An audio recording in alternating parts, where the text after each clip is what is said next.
ರಾಮ್ ಗಂಭೀರವಾಗಿ, ನಾನು ಕಂಡು ಹಿಡಿಯಲೇಬೇಕು. ಈ ಆಸ್ಪತ್ರೆ ದಾಳಿ ಹಿಂದೆ ಯಾರಿದ್ದಾರೆ ಅನ್ನೋದು ನನಗೆ ಗೊತ್ತಾಗಬೇಕು. ಯಾರನ್ನೂ ನಾನು ಸುಮ್ಮನೆ ಬಿಡೋದೇ ಇಲ್ಲ ಅಂತ ಹೇಳಿ ಅಲ್ಲಿಂದ ಹೊರ್ಟು ಹೋದ. ಆಸ್ಪತ್ರೆಯ ಆ ರೂಮ್ನಲ್ಲಿ ಮೌನ ಆವರಿಸ್ಕೊಂತು. ಮಷಿನ್ನ ಬೀಪ್ಸೋದು ಮಾತ್ರ ಕೇಳಿಸ್ತಿತ್ತು. ಸ್ವಲ್ಪ ಹೊತ್ತಿನಿಂದಷ್ಟೇ ಪ್ರಜ್ಞೆ ಬಂದಂಥ ಏಳುಕುಂಡಲ ನಿಧಾನವಾಗಿ ಕಣ್ತೆರೆದ. ತನ್ನ ಪಕ್ಕದಲ್ಲೇ ನಿಂತಿದ್ದಂತಹ ಡಾಕ್ಟರ್ನ ನೋಡಿ ತುಂಬ ಸುಸ್ತಾದಂಥ ಧ್ವನಿಯಲ್ಲಿ ಅವ್ರನ್ನ ಕೇಳ್ದ. ಡಾಕ್ಟರ್, ನಾನು ಹೇಗೆ ಬದುಕಿದೆ? ಡಾಕ್ಟರ್ ನಗ್ತಾ ಹೇಳಿದ್ರು, ನಿಮಗೆ ಸರಿಯಾದ ಸಮಯಕ್ಕೆ ಚಿಕಿತ್ಸೆ ಸಿಕ್ತು. ನಿಮ್ಮ ಆಪ್ರೇಷನ್ ಖರ್ಚುಗಳನ್ನೆಲ್ಲ ಒಬ್ಬರೇ ಭರಿಸಿದ್ರು. ಯಾರು ಅಂತ ಆಶ್ಚರ್ಯದಿಂದ ಕೇಳ್ದ ಏಳುಕುಂಡಲ. ರಾಮ್. ಆ ಹೆಸರು ಕೇಳಿದ ತಕ್ಷಣ ಏಳುಕುಂಡಲಾಗೆ ತನ್ನ ಗುಂಡಿಗೆ ನಿಂತು ಹೋದಾಗ ಆಗೋಯ್ತು. ತಾನು ಯಾರನ್ನ ಶತ್ರು ಅಂತ ಅಂದ್ಕೊಂಡಿದ್ನೋ, ಅರಾವಳಿಗೆ ಕಾರಣವಾಗಿ ಯಾರನ್ನ ದ್ವೇಷ ಮಾಡ್ತಾ ಇದ್ನೋ ಆ ರಾಮ್ ಈಗ ತನ್ನ ಪ್ರಾಣವನ್ನು ಕಾಪಾಡಿದಾನ. ನಿಜವಾಗ್ಲೂ ಅದು ನಿಜಾನೇನಾ ಅಂತ ನಂಬಲಾಗದೆ ಕೇಳ್ದ. ಡಾಕ್ಟರ್ ತಲೆ ಆಡಿಸಿದ್ರು. ಹೌದು, ಅಷ್ಟೇ ಅಲ್ಲ, ನಿಮ್ಮ ಮಗಳು ಸ್ನೇಹ ಮೇಲೆ ಅಲ್ಲಿ ಯಾರೋ ದಾಳಿ ಮಾಡೋದಕ್ಕೆ ಬಂದಿದ್ರು. ರಾಮ್ ಸರಿಯಾದ ಸಮಯಕ್ಕೆ ಅಲ್ಲಿಗೆ ಹೋಗಿ ಅವರನ್ನು ಅಡ್ಡ ಹಾಕಿ ಸ್ನೇಹಾಳನ್ನು ಕಾಪಾಡಿದ್ರು. ಅವಳು ಒಂಟಿಯಾಗಿರಬಾರ್ದು ಅಂತ ತನ್ನ ಮನೆಗೆ ಕರ್ಕೊಂಡೋಗಿ ಆಶ್ರಯ ಕೊಟ್ಟಿದ್ದಾರೆ. ಸೀತಾ ಕೂಡ ಸ್ನೇಹ ಜೊತೆ ಇದ್ದಾರೆ. ಏಳುಕುಂಡಲ ಕಣ್ಣಲ್ಲಿ ನೀರು ತುಂಬ್ಕೊಂಡ್ಬಿಡ್ತು. ತಾನು ರಾಮ್ಗೆ ಎಷ್ಟು ಬಾರಿ ಕೆಟ್ಟದ್ದು ಮಾಡೋಕ್ಕೆ ಟ್ರೈ ಮಾಡಿದ್ದೆ ಅನ್ನೋದು ಒಂದೊಂದಾಗಿ ನೆನಪಿಗೆ ಬಂತು. ಆದರೆ ರಾಮ್ ಮಾತ್ರ ಸೇಡನ್ನು ತೀರಿಸ್ಕೊಳ್ಳೋ ಬದಲು ದೊಡ್ಡ ಮನಸ್ಸು ಮಾಡ್ದ. ಸೀತಾ ನನ್ನ ಮಗಳ ಪ್ರಾಣ ಕಾಪಾಡಿದ್ಲು, ರಾಮ್ ನನ್ನ ಪ್ರಾಣ ಉಳಿಸ್ದ. ನಾನಿವರಿಗೆ ಜನ್ಮ ಜನ್ಮಕ್ಕೂ ಋಣಿಯಾಗಿರ್ತೀನಿ. ನಾನು ಅವರನ್ನು ನೋಡಬೇಕು ಅಂತ ಪಶ್ಚಾತ್ತಾಪದೊಂದಿಗೆ ಅಂದ. ಸ್ವಲ್ಪ ಹೊತ್ತಿನ ನಂತರ ಬಾಗಿಲು ಮೆಲ್ಲಗೆ ತೆರ್ಕೊಂತು. ರಾಮ್ ಒಳಗೆ ಬಂದ. ಅವನನ್ನು ನೋಡಿದ ಏಳುಕುಂಡಲ ಮಂಚದ ಮೇಲಿಂದಲೇ ಏಳೋಕ್ಕೆ ಟ್ರೈ ಮಾಡ್ದ. ಏಳಬೇಡಿ ಅಂತ ರಾಮ್ ಅವನನ್ನು ತಡೆದ. ನಿಮ್ಮ ಆರೋಗ್ಯ ಇಲ್ಲಿ ಮುಖ್ಯ ಅಂತ. ಏಳುಕುಂಡಲ ರಾಮ್ ಕೈಯನ್ನು ಗಟ್ಟಿಯಾಗಿ ಹಿಡ್ಕೊಂಡ. ರಾಮ್, ನಾನು ನಿನಗೂ ನಿನ್ನ ಹೆಂಡತಿಗೂ ಕೆಟ್ಟದ್ದು ಮಾಡಬೇಕು ಅಂತ ಅಂದ್ಕೊಂಡಿದ್ದೆ. ಆದರೆ ನೀನು ನನ್ನ ಪ್ರಾಣ ಕಾಪಾಡಿದ್ಯಾ, ನನ್ನ ಮಗಳಿಗೆ ಆಸರೆ ಆಗಿದೆಯಾ.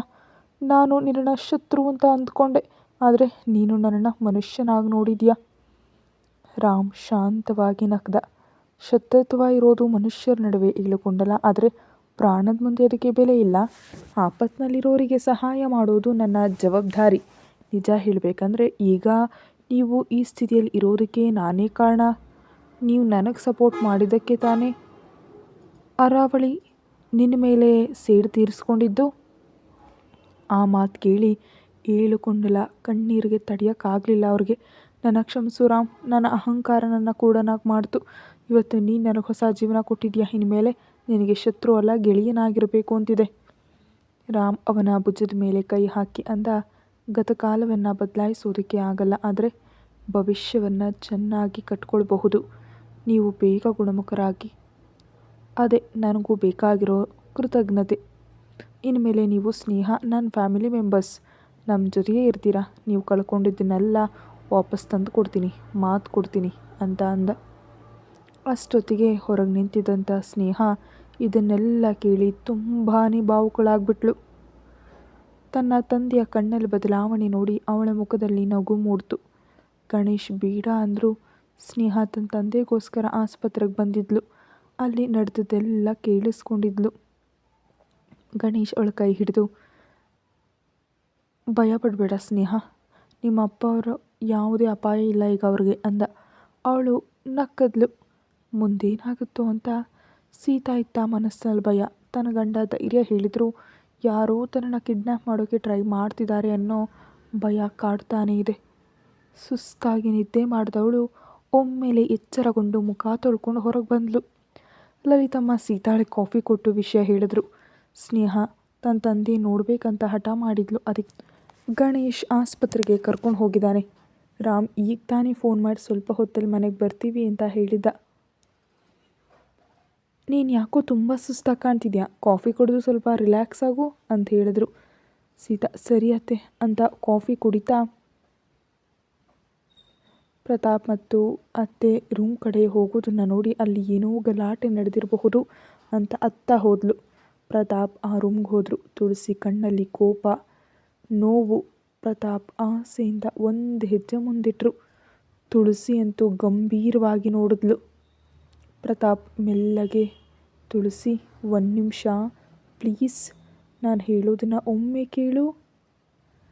ತುಳಸಿ ಕೈ ತೋರಿಸಿ, ನಿಲ್ಲು, ಇನ್ನು ಒಂದೇ ಒಂದು ಹೆಜ್ಜೆ ಕೂಡ ಇಡಬೇಡ. ನಿನ್ನ ಜೊತೆ ಮಾತಾಡೋ ಆಸಕ್ತಿ ನನಗಿಲ್ಲ. ನಾನು ನಿನಗೆ ಹೇಳಿದ್ದೆಲ್ಲ, ನನ್ನ ಜೊತೆ ಮಾತಾಡೋ ಪ್ರಯತ್ನ ನೀನು ಮಾಡಲೇಬೇಡ ಅಂತ. ಪ್ರತಾಪ್ ಅಷ್ಟಕ್ಕೆ ನಿಂತು ಹೋದರು. ಅವರ ಕಣ್ಣಲ್ಲಿ ನೋವು ಎದ್ದು ಕಾಣಿಸ್ತಿತ್ತು. ತುಳಸಿ ಕೇಳಿದ್ಲು, ನಿಜಕ್ಕೂ ಯಾಕೆ ಬಂದೆ? ಯಾವ ಹಕ್ಕಿನಿಂದ ಬಂದೆ? ನನ್ನ ರೂಮ್ನಲ್ಲಿ ಯಾಕೆ ಕಾಲಿಟ್ಟೆ ನೀನು? ಪ್ರತಾಪ್ ಅಂದ, ನಾನು ನನ್ನ ಹೆಂಡತಿ ಕ್ಷಮೆ ಕೇಳೋದಕ್ಕೆ. ತುಳಸಿ ನಗ್ತಾ, ಕ್ಷಮೆನಾ? ಈಗ ಕ್ಷಮೆ ಕೇಳಿದ್ರೆ ನಾನು ನಿನ್ನ ಕ್ಷಮಿಸ್ಬಿಡ್ತೀನಾ? ಒಂದು ವಿಷಯ ನೆನಪಿಟ್ಕೋ, ನನ್ನ ಮಗನ ಒತ್ತಾಯಕ್ಕೆ ಮಣಿದು ನೀನು ಇಲ್ಲಿ ಇರೋದಕ್ಕೆ ಒಪ್ಕೊಂಡೆ ಅಂದರೆ ನಾನು ನಿನ್ನ ಕ್ಷಮಿಸಿದ್ದೀನಿ ಅಂತ ಅರ್ಥ ಅಲ್ಲ. ನೀನು ನನ್ನ ಗಂಡ ಅನ್ನೋ ಸ್ಥಾನವನ್ನು 25 ವರ್ಷಗಳ ಹಿಂದೆಯೇ ಕಳ್ಕೊಂಡು ಬಿಟ್ಟಿದ್ಯಾ ನೀನು ಅಂತ ಹಠದಿಂದ ಬಿಟ್ಟು ಹೋದದ್ದು ಒಬ್ಬ ಹೆಂಡತಿಯನ್ನಲ್ಲ, ನಿನ್ನ ಪ್ರಾಣವಾಗಿ ಪ್ರೀತಿಸಿದ ಒಂದು ಮನಸ್ಸನ್ನು ನೀನು ನನ್ನನ್ನು ಮೋಸ ಮಾಡಿದೆ ಅಂತ ಜೋರಾಗಿ ಹೇಳಿದ್ಲು. ಪ್ರತಾಪ್ ಕಣ್ಣಲ್ಲಿ ನೀರು ಸುರಿತು. ತುಳಸಿ, ಸನ್ನಿವೇಶಗಳು ನಿನ್ನ ನನಗೆ ದೂರ ಮಾಡಿದವು. ನೀನು ನನ್ನನ್ನು ಹೋಗು ಅಂದೆ. ಆವೇಶದಲ್ಲಿ ನಾನು ಕೋಪವಾಗಿ ಹೊರ್ಟು ಹೋದೆ ಅಷ್ಟೇ. ಅರ್ಥ ಮಾಡ್ಕೋ ಪ್ಲೀಸ್. ತುಳಸಿ ಜೋರಾಗಿ, ಅಂದರೆ ತಪ್ಪು ನಂದೇ ಅಂತಿದೆಯಾ ಅಥವಾ ಸುಮ್ಮನೆ ಪರಿಸ್ಥಿತಿ ಅಂತ ಹೇಳ್ತಿದ್ಯಾ? ತಪ್ಪು ಮಾಡಿದ ಎಲ್ರಿಗೂ ಅದೇ ಉತ್ತರ, ಪರಿಸ್ಥಿತಿ ಅಂತ. ಆದರೆ ಆ ಸನ್ನಿವೇಶಗಳು ನನ್ನ ಕಣ್ಣೀರು ಒರೆಸದ್ವಾ? ನಾನು ಒಂಟಿತನವನ್ನು ಹಂಚ್ಕೊಂಡ್ವಾ? ಸತ್ತು ಹುಟ್ಟಿದ ನನ್ನ ಮಗುವನ್ನು ಬದುಕಿಸಿದ್ವಾ? ಹೇಳು, ಉತ್ತರ ಕೊಡು ಇದಕ್ಕೆ. ಪ್ರತಾಪ್ ಆ ಮಾತಿಗೆ ತಲೆ ತಗ್ಗಿಸ್ಬಿಟ್ರು. ನೀನು ನನ್ನನ್ನು ಮಾತ್ರ ಅಲ್ಲ, ಆ ಹಸು ಕಂದನ ಪ್ರಾಣವನ್ನು ಕಿತ್ಕೊಂಡ್ಬಿಟ್ಟೆ. ನನ್ನ ಮಗು ನನಗಿಲ್ಲದಂತಾಯಿತು. ಆ ನೋವಲ್ಲಿ ನಾನು ಪ್ರತಿದಿನ ಸತ್ತು ಬದುಕಿದ್ದೀನಿ. ಆ ನರಕಕ್ಕೆ ಕಾರಣ ನೀನೇ. ಆ ವಿಷಯನ ಮಾತ್ರ ನಾನು ಜೀವನ ಮಾನ ಇಡೀ ಮರೆಯಲ್ಲ. ನೀನು ಮರಿಬೇಡ. ನೀನು ಹೇಳಿದ ಪ್ರತಿಯೊಂದು ಮಾತು ಸತ್ಯ ತುಳಸಿ. ನಾನು ತಪ್ಪು ಮಾಡಿದೆ. ನಿನ್ನನ್ನು ಹಾಗೆ ಬಿಟ್ಟು ಹೋಗಬಾರ್ದಿತ್ತು. ಪ್ರತಿ ರಾತ್ರಿ ನಿದ್ದೆ ಮಾಡೋ ಮುಂಚೆ ನನ್ನ ಮನಸ್ಸು ಒಂದೇ ಪ್ರಶ್ನೆ ಕೇಳುತ್ತೆ, ಯಾಕೆ ಅಂದು ಹಾಗೆ ಮಾಡಿದೆ ಅಂತ. ಉತ್ತರ ಹೇಳೋಕ್ಕಾಗದೆ ನಾನೇ ನನಗೇ ಶಿಕ್ಷೆ ಕೊಟ್ಕೊಂಡೆ. ಪ್ರತಿ ಹಬ್ಬದ ದಿನ, ಪ್ರತಿ ಹುಟ್ಟುಹಬ್ಬದ ದಿನ ನನ್ನ ತುಳಸಿ ಹೇಗಿದ್ದಾಳೋ ಅಂತ ಅತ್ತೆ. ಆದರೆ ನನ್ನ ತಪ್ಪಿಗೆ ನಿನ್ನ ಮುಂದೆ ಬರೋ ಧೈರ್ಯ ಇಲ್ಲದೆ ನಿನಗೆ ದೂರವಾಗಿದ್ದೆ. ತುಳಸಿ ನಗ್ತಾಳೆ ಆ ಮಾತಿಗೆ. ಆ ನಗುವಲ್ಲಿ ವ್ಯಂಗ್ಯ, ನೋವು ಎರಡೂ ಇದೆ. ಮತ್ತೆ ತುಳಸಿ ಹೇಳಿದ್ಲು, ಅತ್ಯ, ನೀನು ಕೆಲವು ದಿನ ಹತ್ತಿರಬಹುದು. ನಾನು ಪ್ರತಿದಿನ ಅತ್ತೆ. ಪ್ರತಿದಿನ ಬೆಳಿಗ್ಗೆ ಎದ್ದಾಗ ಒಂದು ನೋವು, ಪ್ರತಿ ರಾತ್ರಿ ಮಲಗುವಾಗ ಇನ್ನೊಂದು ನೋವು. ನೀನು ಕೊಟ್ಟ ಗಾಯ ದಿನವೂ ನನ್ನ ಬಿಟ್ಟು ಹೋಗಲೇ ಇಲ್ಲ. ನಾನು ಬದುಕಿದ್ದೀನಿ, ಆದರೆ ಜೀವನ ಮಾಡ್ತಿಲ್ಲ. ಜೀವನದಲ್ಲಿ ನಾನು ಮಾಡಿದ ತಪ್ಪು, ದೊಡ್ಡ ತಪ್ಪು, ನಿನ್ನನ್ನು ಮದುವೆ ಮಾಡ್ಕೊಂಡಿದ್ದು. ಅದಕ್ಕೆ ಐ ಹೇಟ್ ಮ್ಯಾರೇಜ್. ಪ್ರತಾಪ್ ಅಂತಾನೆ, ನನಗೆ ಗೊತ್ತು ತುಳಸಿ, ನೀನು ನನ್ನನ್ನು, ಈ ಮದುವೆ ಬಂಧವನ್ನು ಎಷ್ಟು ದ್ವೇಷಿಸ್ತಿದೀಯಾ ಅಂತ. ಈಗ ನಾನು ಕ್ಷಮೆಗಾಗಿ ಕೇಳ್ತಿಲ್ಲ. ಒಬ್ಬ ಮನುಷ್ಯನಾಗಿ, ನಿನ್ನ ಪ್ರಾಣಕ್ಕಿಂತ ಹೆಚ್ಚಾಗಿ ಪ್ರೀತಿಸಿದ ವ್ಯಕ್ತಿಯಾಗಿ ನನ್ನ ಮನಸ್ಸಿನಲ್ಲಿರೋ ನೋವನ್ನು ಒಮ್ಮೆ ಕೇಳಬೇಕು ಅಂತಷ್ಟೇ ಅಂತ ಅಂದ್ಕೊಂಡೆ ಅಷ್ಟೇ. ತುಳಸಿ ಅವರ ಕಣ್ಣನ್ನು ನೋಡ್ತಾಳೆ. ಪ್ರೀತಿ ಇರೋ ಮನುಷ್ಯ ತನ್ನ ಹೆಂಡತಿಯನ್ನು ಕಣ್ಣೀರಲ್ಲಿ ಬಿಟ್ಟು ಹೋಗಲ್ವಲ್ಲ. ಪ್ರೀತಿ ಅಂದರೆ ಬರೀ ಮಾತುಗಳಲ್ಲ ಪ್ರತಾಪ್, ಅದು ಜವಾಬ್ದಾರಿ, ನಂಬಿಕೆ ಜೊತೆ ಆ ಮೂರನ್ನು ನೀನು ಉಳಿಸ್ಕೊಳ್ಳೋಕ್ಕೆ ಆಗಲೇ ಇಲ್ಲ. ಪ್ರತಾಪ್ ಕಣ್ಣೀರು ಹಾಕ್ತಾ, ತುಳಸಿ, ನನ್ನ ಜೀವಮಾನವೆಲ್ಲ ನಿನ್ನ ಕ್ಷಮೆಗೋಸ್ಕರ ಕಾಯ್ತೀನಿ. ಸಾರಿ ಪ್ರತಾಪ್, ನೀನು ಎಷ್ಟೇ ಕಾದರೂ ಕಾಲ ಮಾತ್ರ ವಾಪಸ್ ಬರಲ್ಲ. ನನ್ನ ಯೌವನ ವಾಪಸ್ ಬರಲ್ಲ, ನನ್ನ ಮಗು ವಾಪಸ್ ಬರಲ್ಲ, ನಾನು ಕಳ್ಕೊಂಡು ವರ್ಷಗಳು ವಾಪಸ್ ಬರಲ್ಲ. ನಾವು ಮತ್ತೆ ಗಂಡ ಹೆಂಡತಿಯಾಗಿ ಸೇರೋದು ನಡೆಯೋದು ಕೆಲಸ. ನಿನಗೂ ನನಗೂ ಕೋರ್ಟ್ ಶಿಕ್ಷೆ ಕೊಟ್ಟಿಲ್ಲ, ಜೀವನವೇ ಶಿಕ್ಷೆ ಕೊಟ್ಟಿದೆ. ಆ ಶಿಕ್ಷೆಯಲ್ಲೇ ಉಳಿದ ಜೀವನ ಇಬ್ಬರೂ ಕಳೀಬೇಕು. ನನ್ನ ರಾಮ್ ಮಗುವಿಗೆ ತಂದೆ ಆಗೋವರೆಗೂ ಒಂದೇ ಮನೆಯ ಇಬ್ಬರು ಶತ್ರುಗಳಾಗಿ ಇರಬೇಕಷ್ಟೇ. ಅದಕ್ಕೆ ಮೀರಿದ್ದು ಏನೂ ಇಲ್ಲ. ಕತೆ ಮಧ್ಯದಲ್ಲಿ ಒಂದು ಸಣ್ಣ ಇನ್ಫಾರ್ಮೇಷನ್. ನೀವೆಲ್ಲರೂ ಕೇಳ್ತಿದ್ದಂತಹ she one is innocent wife story continue ಆಗುತ್ತೆ. ಪ್ರತಿಲಿಪಿ ಲಿಂಕನ್ನು ಕೊಡ್ತೀನಿ. ನೀವು ಅಲ್ಲೋಗಿ ಆ ಕಥೆನ ಲೈಕ್ ಮಾಡಿ ಫಾಲೋ ಮಾಡಬೇಕು. ಲೇಖಕರನ್ನ ಫಾಲೋ ಮಾಡಿ ಕತೆ ಕಂಟಿನ್ಯೂ ಮಾಡಿ ಅಂತ ಹೇಳಿದ್ರೆ ಮಾತ್ರ ನಾನು ಫಾಲೋ ಮಾಡ್ತೀನಿ. ಅಟ್ಲೀಸ್ಟ್ 200 ಜನ ಆದರೂ ಆ ಕತೆಗೆ ರೆಸ್ಪಾನ್ಸ್ ಮಾಡಲೇಬೇಕು ಪ್ಲೀಸ್. ಎಷ್ಟೊಂದು ಜನ ಕೇಳ್ತಿದ್ದೀರಿ ಅಂತ ನಾನು ಹಾಕೋಣ ಅಂತ ಅಂದ್ಕೊತಿದ್ದೀನಿ. ವ್ಯೂಸ್ ಕಡಿಮೆ ಇದ್ದರೂ ಕೂಡ ನಿಮಗೋಸ್ಕರ ಹಾಕಬೇಕು ಅಂದ್ಕೊಂಡಿದ್ದೀನಿ. ಹಾಗಾಗಿ ಪ್ಲೀಸ್ ಎಲ್ಲರೂ ಬಂದು ಲೇಖಕರನ್ನ ಫಾಲೋ ಮಾಡಿಬಿಟ್ಟು ಅಟ್ಲೀಸ್ಟ್ 200 ಜನ ಇರಲೇಬೇಕು, ಅಂದರೆ ಮಾತ್ರ ಕಂಟಿನ್ಯೂ ಮಾಡೋದು. ದಯಮಾಡಿ ಎಲ್ಲರೂ ಫಾಲೋ ಮಾಡಿ. ನೀವು ಎಷ್ಟು ಹೆಚ್ಚಿಗೆ ರೆಸ್ಪಾನ್ಸ್ ಮಾಡ್ತೀರೋ ನಾನು ಅಷ್ಟೇ ಬೇಗ ಕಥೆಯನ್ನು ಹಾಕ್ತೀರಿ. ನಂಬಿದ್ದೀನಿ ನೀವೆಲ್ಲ ಬಂದು ಫಾಲೋ ಮಾಡಿ ಸಪೋರ್ಟ್ ಮಾಡ್ತೀರಿ ಅಂತ. ತುಳಸಿ ಅಲ್ಲಿಂದ ಹೊರ್ಟೋದ್ಲು. ಪ್ರತಾಪ್ ನೋವಿನಿಂದ ಅವಳು ಹೋಗೋ ದಾರಿಯನ್ನೇ ನೋಡ್ತಾ ನಿಂತರು. ತುಳಸಿ, ಒಂದು ದಿನ ಆದರೂ ನಿನ್ನ ನೋವನ್ನು ಅರ್ಥ ಮಾಡ್ಕೊಳ್ತೀಯ ಅನ್ನೋ ಆಸೆಯಲ್ಲೇ ನಾನು ಬದುಕ್ತೀನಿ. ತುಳಸಿ ಆ ಮಾತು ಕೇಳಿ ಫೀಲ್ ಆಗ್ತಾ ಮೆಲ್ಲಗೆ ನಡ್ಕೊಂಡು ಹೋದ್ಲು. ಪ್ರತಾಪ್ ಮಾತ್ರ ಅಲ್ಲೇ ನಿಂತು ತಾವು ಕಳ್ಕೊಂಡು ಕುಟುಂಬ, ಕಾಲ, ಪ್ರೀತಿಯನ್ನು ನೆನೆಸ್ಕೊಂಡು ಕಣ್ಣೀರು ಹಾಕ್ತಾ ಕುಸಿದು ಕೂತರು. ಇಬ್ಬರ ನಡುವಿನ ಕೋಪ, ತಾಪ, ತುಳಸಿ ನೋವನ್ನು ಸೀತಾ ನೋಡಿದ್ಲು. ಪ್ರತಾಪ್ ನೋವನ್ನು ಅರ್ಥ ಮಾಡ್ಕೊಂಡು ಅವ್ರ ಹತ್ರ ಹೋಗಿ ಧೈರ್ಯ ಹೇಳೋಕ್ಕೆ ಟ್ರೈ ಮಾಡಿದ್ಲು. ಪ್ರತಾಪ್ ಸೋಫಾದಲ್ಲಿ ಕೂತು ತಲೆ ತಗ್ಸಿದ್ರು. ಅದನ್ನೆಲ್ಲ ನೋಡಿ ಸೀತಾ ಮೆಲ್ಲಗೆ ಅವರ ಹತ್ರ ಬಂದ್ಲು. ಅಂಕಲ್. ಪ್ರತಾಪ್ ತಲೆ ಎತ್ತಿ ನೋಡಿದ್ರು. ಸೀತಾ ಮುಖದಲ್ಲಿ ಪ್ರೀತಿ ಕಾಣ್ತು. ಬೇಜಾರು ಮಾಡ್ಕೋಬೇಡಿ, ತುಳಸಿ ಮೇಡಮ್ ಮನಸ್ಸು ತುಂಬ ಗಾಯ ಆಗಿಬಿಟ್ಟಿದೆ. ಆ ಗಾಯ ಗುಣ ಆಗೋಕ್ಕೆ ಟೈಮ್ ಬೇಕಲ್ವಾ? ನೀವು ಇವಾಗ ತಾನೇ ಹತ್ರ ಆಗಿರೋದು. ಸೀತಾ, ನಾನು ನಿಜವಾಗ್ಲೂ ನಡೆದಿದ್ದಕ್ಕೆ ಕ್ಷಮೆ ಕೇಳ್ತೀನಿ, ಆದರೆ ಅವ್ರು ನನ್ನ ನಂಬ್ತಿಲ್ಲ. ನಂಬಿಕೆ ಒಂದೇ ದಿನದಲ್ಲಿ ಬರಲ್ಲ ಅಂಕಲ್, ಅದನ್ನು ಮತ್ತೆ ಗಳಿಸ್ಬೇಕು. ಪ್ರತಾಪ್ ಅಸಹಾಯಕವಾಗಿ ನಕ್ಕರು. ಅದು ಇನ್ನೂ ಸಾಧ್ಯ ಇಲ್ಲ ಅನಿಸುತ್ತೆ. ಸೀತಾ ಧೈರ್ಯವಾಗಿ ಹಿಡಿದ್ಲು. ಯಾಕಾಗಲ್ಲ? ಕೋಪ ಇರೋ ಕಡೆನೇ ಪ್ರೀತಿ ಇರುತ್ತೆ. ಪೂರ್ತಿಯಾಗಿ ದ್ವೇಷಿಸಿದ್ರೆ ಅತ್ತೆ ನಿಮ್ಮ ಜೊತೆ ಇಷ್ಟು ಗಂಭೀರವಾಗಿ ಮಾತಾಡ್ತಿರ್ಲಿಲ್ಲ. ಪ್ರತಾಪ್ ಆಶ್ಚರ್ಯವಾಗಿ ಅವಳನ್ನೇ ನೋಡಿದ್ರು. ಸೀತಾ? ಹೌದು, ನಾನು ಟ್ರೈ ಮಾಡ್ತೀನಿ ಅಂಕಲ್. ನೀವಿಬ್ಬರು ಮತ್ತೆ ಸೇರೋ ಹಾಗೆ ಖಂಡಿತ ನಾನು ಟ್ರೈ ಮಾಡ್ತೀನಿ ಕೂಡ. ಸೀತಾ, ಅದು ಅಷ್ಟು ಸುಲಭ ಅಲ್ಲಮ್ಮ. ಸುಲಭ ಇಲ್ಲ ಅಂತ ಬಿಟ್ಟುಬಿಡೋದು ನನ್ನ ಗುಣ ಅಲ್ಲ. ನೀವು ಮಾತ್ರ ಒಂದು ಮಾತು ಕೊಡಿ ನನಗೆ. ಏನಮ್ಮ ಅದು? ತುಳಸಿ ಮೇಡಮ್ ಮೇಲೆ ಒತ್ತಡ ಹಾಕಬೇಡಿ, ಅವರು ಬೆನ್ಬಿಡಿ.